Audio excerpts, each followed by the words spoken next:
قالت الاعراب آمنا قل لم تؤمنوا ولكن قولوا اسلمنا. اے نبی یہ بدو جو ہیں یہ کہہ رہے ہیں ہم ایمان لے آئے، دعویٰ کر رہے ہیں ایمان کا، آپ ان سے کہہ دیجئے تم ایمان ہرگز نہیں لائے ہو، یوں کہو کہ ہم مسلمان ہو گئے ہیں، ہم نے اطاعت قبول کر لی. وَلَمَّا يَدْخُلِ الْإِيمَانُ فِي قُلُوبِكُمْ، ابھی تک ایمان تمہارے دلوں میں داخل نہیں ہوا. اللہ تو کہہ سکتا ہے نا. یہ کون سے بدو تھے اصل میں جان لیجئے.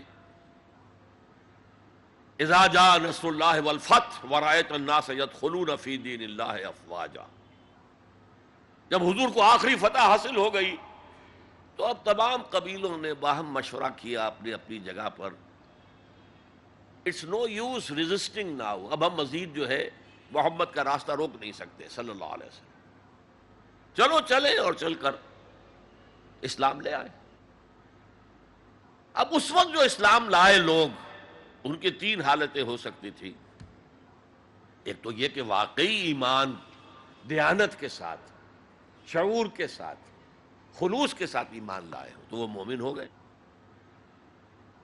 اور ایسا بھی ہو سکتا ہے کچھ لوگوں نے سوچا کہ اب تو ہمارا بس جو ہے نہیں چل رہا ہے، ابھی تو دبک جاؤ ذرا، پھر موقع کا انتظار کر کے کھڑے ہوں گے دوبارہ اور پھر ہم ان کو ختم کر دیں گے. جیسے کہ ہوا حضور کے انتقال کے بعد، کتنے بڑے بڑے فتنے اٹھے.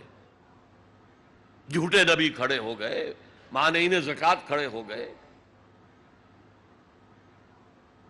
تیسرا کہ نہ تو مثبت طور پر ان کے دلوں میں ایمان تھا، نہ منفی طور پر دھوکہ دینا مقصود تھا. بس ٹھیک ہے سب جا رہے ہیں ہم بھی ایمان لے آتے ہیں. نہ ایمان نہ نفاق. وہ پہلے جنہوں نے دھوکہ دینے کے لیے اور ٹائم گین کرنے کے لیے اور اس لیے کہ اب ہمارا بس نہیں چل رہا ہے، پھر دیکھیں گے، پھر کھڑے ہوں گے، جو انہوں نے یہ کیا وہ منافق. جو صدق کے دل سے ایمان لائے وہ مومن. درمیان میں وہ جو رہ گئے وہ مسلم تو ہیں، منافق بھی نہیں ہے، مومن بھی نہیں. اس بحث پر ایک عنوان قائم کیا ہے امام ابن تیمیہ نے، اثبات الاسلام بغیر الایمان، بغیر ایمان کے اسلام کا اثبات. اس لیے کہ جب قرآن یہ کہہ رہا ہے قالت الاعراب آمنا قل لم تؤمنوا ولكن قولوا اسلمنا ولما يدخل الايمان في قلوبكم، لیکن اگر تم اللہ اور اس کے رسول کی اطاعت کرتے رہے تو ہم تمہارے اعمال میں سے کچھ کمی نہیں کریں گے. اس کا مطلب کیا ہوا؟ منافق تو نہ ہوئے. اگر منافق ہوتے تو منافق کا تو کوئی عمل قبول نہیں. لہذا نہ مومن نہ منافق بلکہ مسلم، صرف مسلم، صرف مسلم.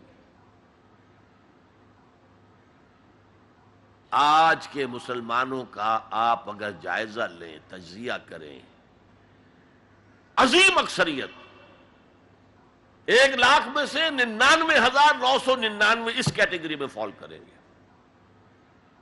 ایمان کہاں ہے؟ یقین کہاں ہے؟ ہر شخص اپنے گریبان میں جھانکے مرنے کے بعد جی اٹھنے کا یقین ہے؟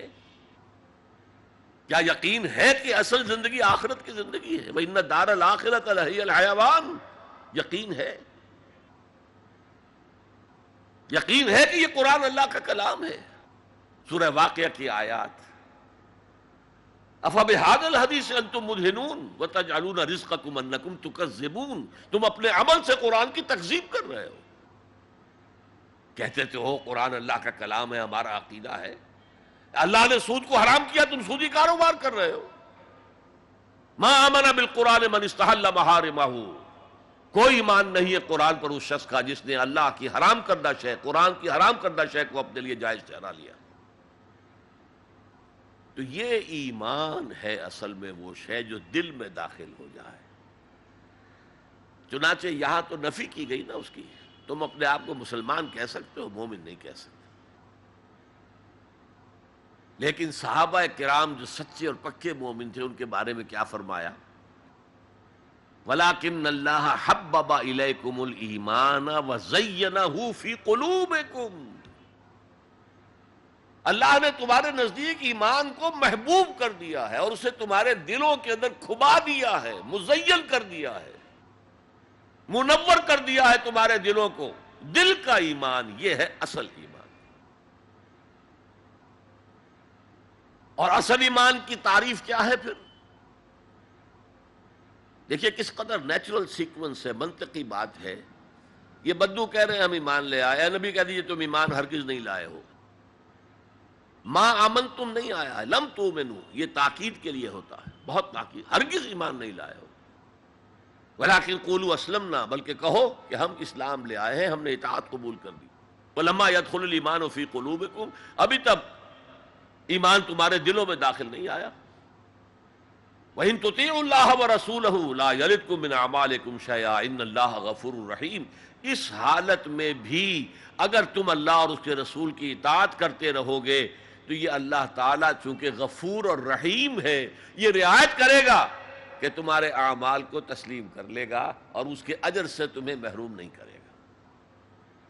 لیکن اصل سیکوینس جو میں بتا رہا تھا، اب اس آیت کے نتیجے میں سوال پیدا ہو گیا نا، ڈیفائن ایمان، tell us what is ایمان، we want to be accepted as مومنز، تو بتایا جائے ایمان کیا ہے، اس کے تقاضے کیا ہے۔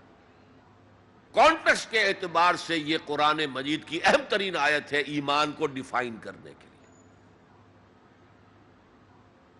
انما المؤمنون الذین آمنوا باللہ ورسولہ ثم لم یرتابوا وجاہدوا باموالہم وانفسہم فی سبیل اللہ، مومن تو صرف وہ ہیں جو ایمان لائے اللہ پر، اس کے رسول پر، پھر شک میں ہرگز نہیں پڑے، یقین کی کیفیت ہو گئی۔ ابھی آپ نے سورہ تکاثر سنی تھی، عین الیقین، علم الیقین، ایک تیسرا درجہ اور ہے حق الیقین۔ یقین کے بھی 3 درجے ہیں، معمولی بات نہیں ہے۔ ایک ہے حدیث میں جسے کہا گیا احسان، حضرت جبرائیل نے حضور سے پوچھا اخبرنی عن الاحسان، آپ نے فرمایا ان تعبد اللہ، ایک روایت میں ان تعمل للہ ہے، تیسری روایت میں ان تخشى اللہ کأنک تراہ فإن لم تکن تراہ فإنہ یراک۔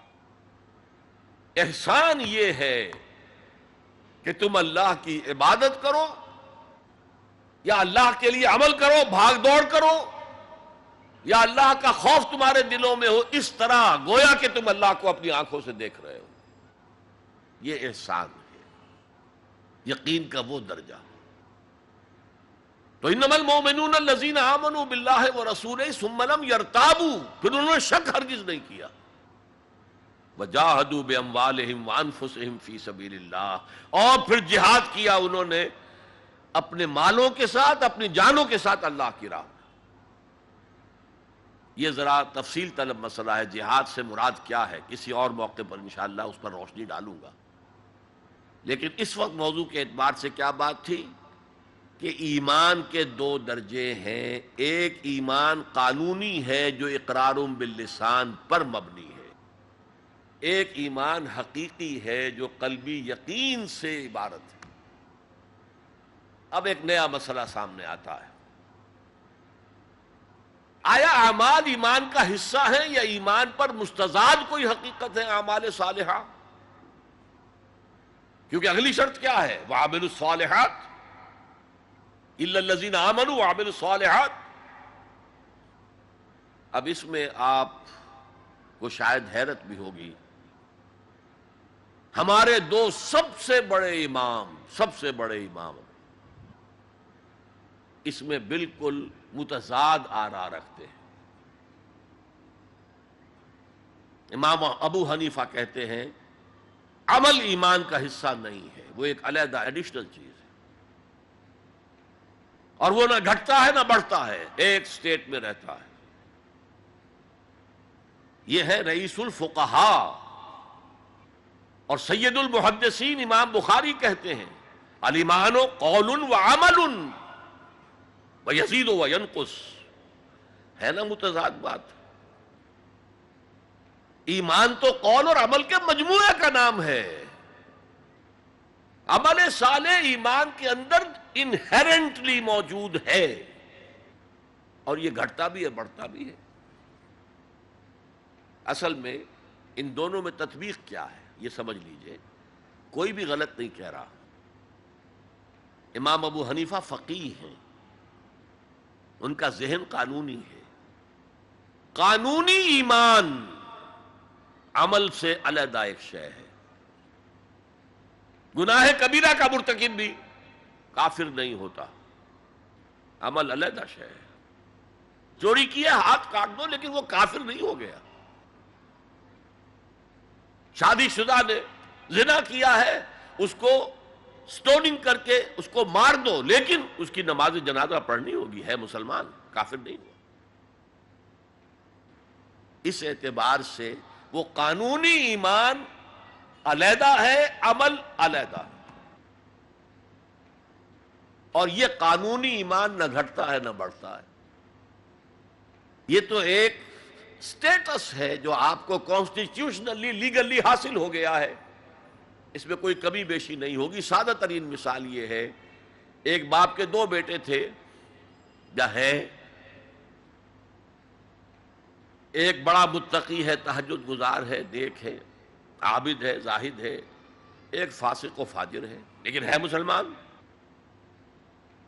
کیا وراثت میں اس متقی کو زیادہ حصہ ملے گا اور فاسق و فاجر کو کم ملے گا؟ نہیں، لیگلی دے آر ایکول۔ المسلم کف لکل مسلم، ہر مسلمان دوسرے تمام مسلمانوں کے برابر ہے۔ لیگل سٹیٹس یہ برابر ہے، جامد ہے، یہ نہ گھٹتا ہے نہ بڑھتا ہے۔ حالانکہ ایمان کا گھٹنا بڑھنا، وہ حقیقی ایمان کی بات کر رہے ہیں۔ امام ابو حنیفہ قانونی ایمان کی بات کر رہے ہیں، امام بخاری حقیقی ایمان کی بات کر رہے ہیں۔ یہ تو ہر ایک کا تجربہ ہے، یہ ایمان جو ہے گھٹتا بھی ہے بڑھتا بھی ہے۔ قرآن پڑھیے، ایمان آپ کو خود محسوس ہوگا کہ اس کی حرارت بڑھی ہے۔ اچھی صحبت میں بیٹھیے، ایمان بڑھے گا۔ آوارہ قسم کے لوگوں میں بیٹھ کر گپے لڑائیے، ایمان گھٹے گا۔ خود محسوس ہو جائے گا کہ کوئی برف کی طرح کچھ ہے اندر پگھل رہی ہے۔ قرآن میں آتا زادتہم ایمانا، ان کے ایمان کے اندر اضافہ ہو گیا۔ تو کیسے کہا جا سکتا ہے ایمان گھٹتا بڑھتا نہیں ہے؟ ایمان حقیقی گھٹتا بھی ہے بڑھتا بھی ہے، لیکن قانونی ایمان یہ ایک جامد سٹیٹس ہے، ایک لیگل کانسٹیٹیوشنل سٹیٹس ہے، یہ نہ گھٹتا ہے نہ بڑھتا ہے، اور عمل اس کے اندر داخل نہیں ہے، عمل اس پر مستزاد ہے، علیحدہ شے۔ تو پہلی شرط کے بارے میں اس قدر باتیں میں نے بتائیں، زیادہ تفصیل میں جانے کا موقع نہیں۔ اب دوسری شرط کیا ہے؟ وَعَمِلُ الصَّالِحَاتِ۔ دیکھیے عربی زبان میں عمل اور فعل یہ دونوں الفاظ مترادف ہیں، تفعلون یفعلون، تعملون یعملون، لیکن ان دونوں میں فرق ہے۔ فعل کوئی بھی فعل ہے جو آپ سے سرزد ہو گیا، چاہے ارادی طور پر چاہے غیر ارادی طور پر۔ عمل وہ ہے جو ارادے کے تحت کیا جائے، جس میں جد و جہد ہو، جس میں محنت ہو، جس میں مشقت پڑتی ہے۔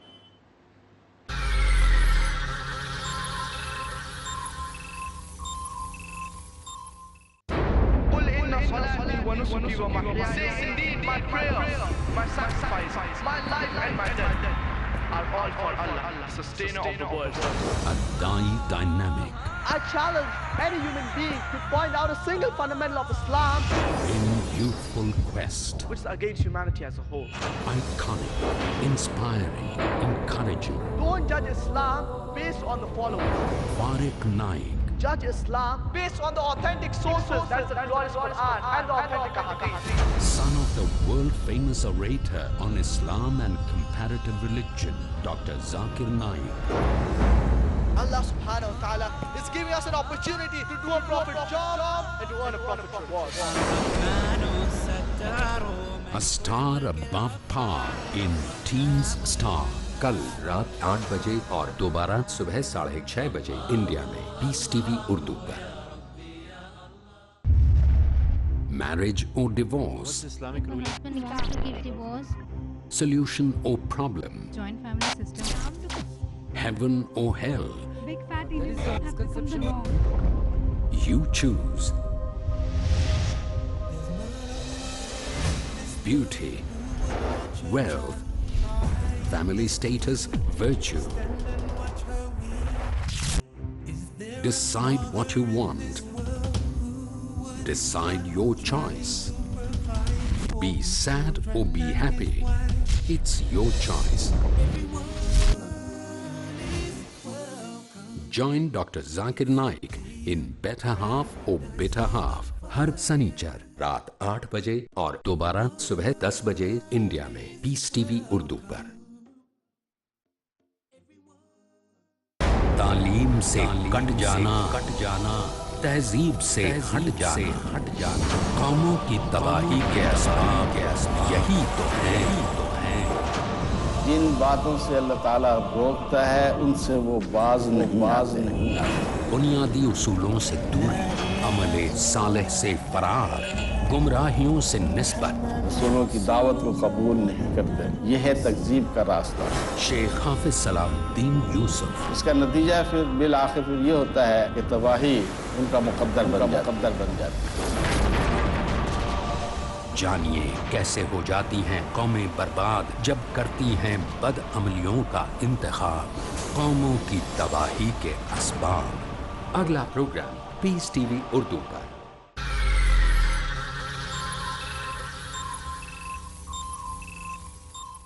وعمل الصالحات. دیکھیے عربی زبان میں عمل اور فعل یہ دونوں الفاظ مترادف ہیں. تفعلون یفعلون، تعملون یعملون، لیکن ان دونوں میں فرق ہے. فعل کوئی بھی فعل ہے جو آپ سے سرزد ہو گیا، چاہے ارادی طور پر چاہے غیر ارادی طور پر. عمل وہ ہے جو ارادے کے تحت کیا جائے، جس میں جد و جہد ہو، جس میں محنت ہو، جس میں مشقت پڑتی. تو فعل اور عمل کے درمیان زمین و آسمان کا فرق ہے. عمل محنت چاہتا ہے، جد و جہد چاہتا ہے، سعی چاہتا ہے. اور صالح سے مراد کیا ہے؟ باصلاحیت، جس میں گرو کرنے کی صلاحیت ہو. صالح اس عمل صالح جس سے کہ انسانی شخصیت نشو و نما پائے، اس کی انٹرنل پرسنالٹی، اقبال کے اصطلاح میں اس کی خودی، اس کی انا، اس کی ایگو، اس کی روحانی شخصیت ترقی پائے، نشو و نما پائے، بلندی پر جائے، اس مقام کو حاصل کرنے کی کوشش کرے کہ جس مقام پر اللہ نے انسان کو پیدا کیا تھا. والتین والزیتون وطور سینین وہذا البلد الامین لقد خلقنا الانسان فی احسن تقویم. بہترین سطح پر پیدا کیا، مسجود ملائک بنایا، اپنا خلیفہ قرار دیا. ثم رددناہ اسفل سافلین، پھر نیچوں میں سب سے نیچے پھینک دیا. فرشتے ہم سے اونچے، جنات بھی ہم سے اونچے. جنات کہاں کہاں تک جاتے ہیں؟ میرا یہ خیال ہے کہ کم سے کم سولر سسٹم تک تو جنات کی رسائی ہے. آگے ہے یا نہیں میں نہیں کہہ سکتا. لیکن یہ انسان اب محنت کرے گا. نیچے اگر پھینک دیا گیا تھا الا الذین آمنوا وعملوا الصالحات، جو ایمان لائیں گے اور نیک عمل کریں گے وہ پھر ریگین کر لیں گے اپنے اس مقام کو جس مقام پر انہیں اصلاً پیدا کیا گیا تھا. اور جو لوگ اس مقام کو حاصل نہیں کر سکتے ان کے بارے میں قرآن کہتا ہے اولئک کالانعام، سورہ اعراف میں، یہ چوپایوں کے مانند ہیں، حیوانات ہیں. بل ہم اضل، بلکہ ان سے بھی گئے گزرے ہیں. کیوں؟ حیوان کو جس سطح پر پیدا کیا گیا اس پر اپنی زندگی گزار رہا ہے. اس سے اوپر کی کوئی صلاحیت دی ہی نہیں گئی. انسان کو لقد خلقنا الانسان فی احسن تقویم، اگر انسان حیوان کی سطح پر گر جائے جیسے کہ آج گر چکا ہے تو وہ حیوانات سے بدتر ہے. اولئک کالانعام بل ہم اضل لہم قلوب لا یفقہون بہا لہم اعین لا یبصرون بہا لہم آذان لا یسمعون بہا ان کا دل ہے اس سے غور نہیں کرتے، آنکھیں ہیں ان سے دیکھتے نہیں ہیں، کان ہیں ان سے سنتے نہیں ہیں۔ کیا ابو جہل آنکھ سے نہیں دیکھتا تھا؟ کیا ابو جہل کان سے نہیں سنتا تھا؟ یہ وہ انر شخصیت ہے آپ کی، وہ روحانی شخصیت ہے آپ کی، جو دیکھتی ہے بغیر ان آنکھوں کے، جو سنتی ہے بغیر ان کانوں کے، جو غور و فکر کرتی ہے اس عقل سے نہیں بلکہ اس قلب سے۔ تو اللہ نے تو سب کچھ دیا تھا، ہر ایک میں وہ روح پھونکی ہوئی ہے، لیکن یہ لوگ اپنی اس روح سے بیگانہ ہو گئے ہیں، بھول گئے ہیں کہ ہمارے اندر کوئی ڈیوائن ایلیمنٹ بھی ہے۔ ڈیوائن سپارک، یہ لفظ جو ہے مغربی فلسفے میں استعمال ہوتا ہے، ڈیوائن سپارک، ایک شعلہ ملکوتی ہمارے اندر ہے، انہوں نے بھی دیکھا ہے۔ لیکن آج کا انسان خاص طور پر ڈارون کے نظریے کے پھیلاؤ کی وجہ سے، یہ نظریہ بایولوجی کے میدان کا نظریہ تھا اور بایولوجی کے میدان میں اسے تقریباً ریجیکٹ کیا جا چکا ہے، لیکن سوشل سائنسز میں اس طرح پرمیٹ کر چکا ہے، سوشالوجی میں، سائیکالوجی میں اس طرح پرمیٹ کر گیا ہے کہ آج کا انسان اپنے آپ کو سوائے حیوان کے کچھ نہیں سمجھتا۔ یہ ہیومن ٹریجڈی سب سے اونچی ہے، وہ شرف جو اللہ نے عطا کیا تھا، وہ مقام اور مرتبہ جو اللہ نے عطا کیا تھا، اس سے انسان خود مستعفی ہو گیا۔ نتیجہ کیا نکلا ہے کہ جیسے ہم کہتے ہیں کہ گھوڑا اور گدھا کیا فرق ہے؟ گھوڑا ذرا ریفائنڈ اینیمل ہے، تمکنت ہے اس میں، گدھا بیچارہ کورس اینیمل ہے، باقی فرق کیا ہے یہ بتائیں؟ اسی طرح انسان اور شمپینزی اور گوریلا میں کیا فرق ہے یہ بتائیں ہمیں؟ عمل صالح جو ہے وہ اس لیے ہے، اور یہ بھی نوٹ کر لیجئے، جب یہ صورت اتری تو عمل صالح سے کیا مراد تھا؟ شریعت تو ابھی نازل ہی نہیں ہوئی،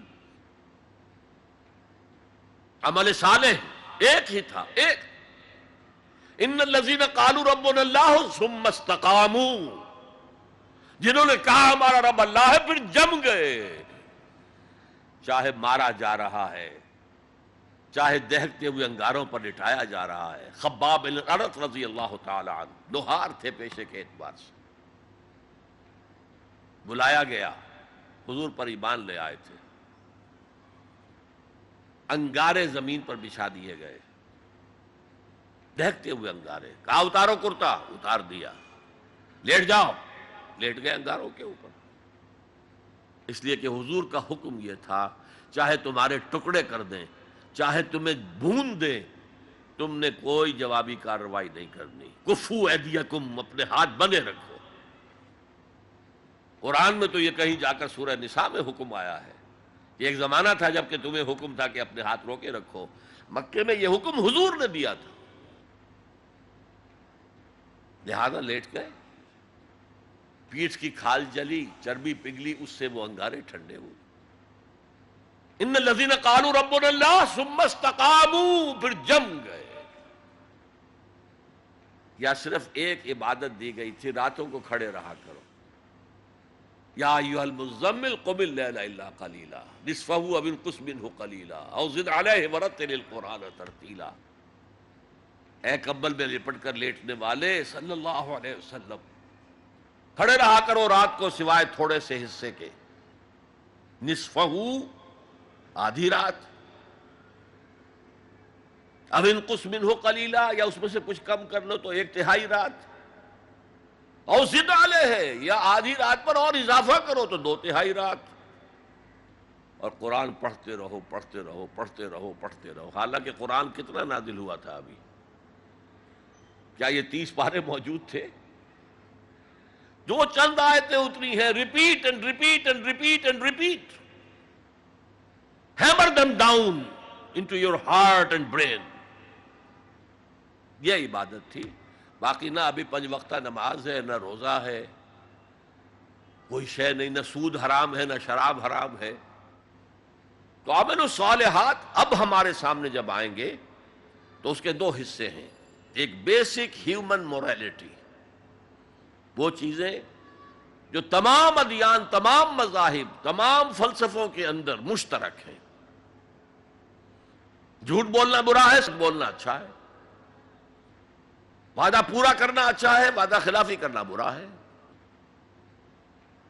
کسی کی ضرورت پوری کر دینا اچھا ہے اور کسی کو جھڑک دینا برا ہے، والدین کی خدمت کرنا اچھا ہے اور اس سے اعراض کرنا برا ہے۔ کون نہیں جانتا؟ یہ تو ہے بیسک موریلٹی جو مکی صورتوں میں شروع میں آئی ہے، بہت بہت تکرار کے ساتھ۔ ارأیت الذی یکذب بالدین فذلک الذی یدعو الیتیم ولا یحض علی طعام المسکین۔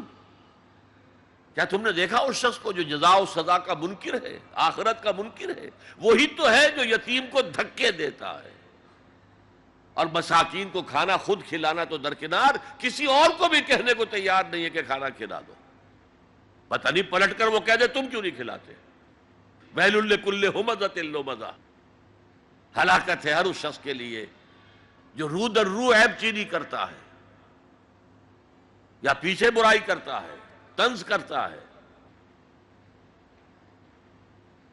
ویل لکل ہمزۃ لمزہ الذی جمع مالا وعددہ، مال جمع کرتا ہے، گنتا رہتا ہے، اب میرا بیلنس شیٹ یہاں آ گیا ہے، اب بیلنس شیٹ یہاں آ گیا ہے، پہلے اتنے کروڑ کے ایسٹس تھے، آج اتنے کروڑ کے، اسی حساب کتاب میں۔ بیسک ہیومن موریلٹی اور شریعت کے احکام، یہ دونوں آئیں گے۔ اب وہ شریعت پوری ہو چکی محمد رسول اللہ صلی اللہ علیہ وسلم پر، اب ہمیں اس پر عمل کرنا ہے، اور یہ کوئی بوجھ نہیں ہے، یہ ہماری شخصیت کی نشو و نما کے لیے ہے۔ میں ایک مثال دیا کرتا ہوں، آپ کسی پہاڑی اسٹیشن کی طرف جا رہے ہوں، برما کا صدر مقام کوئی ہوتے ہیں پہاڑی، شملہ ہوتا تھا کبھی، تو آپ دیکھیں گے سڑک پر جا بجا نشانات لگے ہوئے، یہاں سپیڈ کم کر لو ورنہ ٹرن ایسا آ رہا ہے کہ ہو سکتا ہے کہ سپیڈ کم نہ ہو تو تمہاری گاڑی جو ہے وہ سیدھی کھائی میں جائے۔ تو یہ جو کوشنز ہیں یہ اس کی بھلائی کے لیے ہے۔ آدمی کہے خامخواہ ہمارے اوپر پابندی لگا رکھی ہے، یہ نہیں، تمہاری بھلائی کے لیے ہے۔ شریعت تمہاری بھلائی کے لیے ہے، تمہاری شخصیت کے صحیح نشو و نما کے لیے ہے، تاکہ تم اس مقام پر پہنچ جاؤ جس مقام پر کہ اللہ تعالیٰ نے تمہیں پیدا کیا تھا۔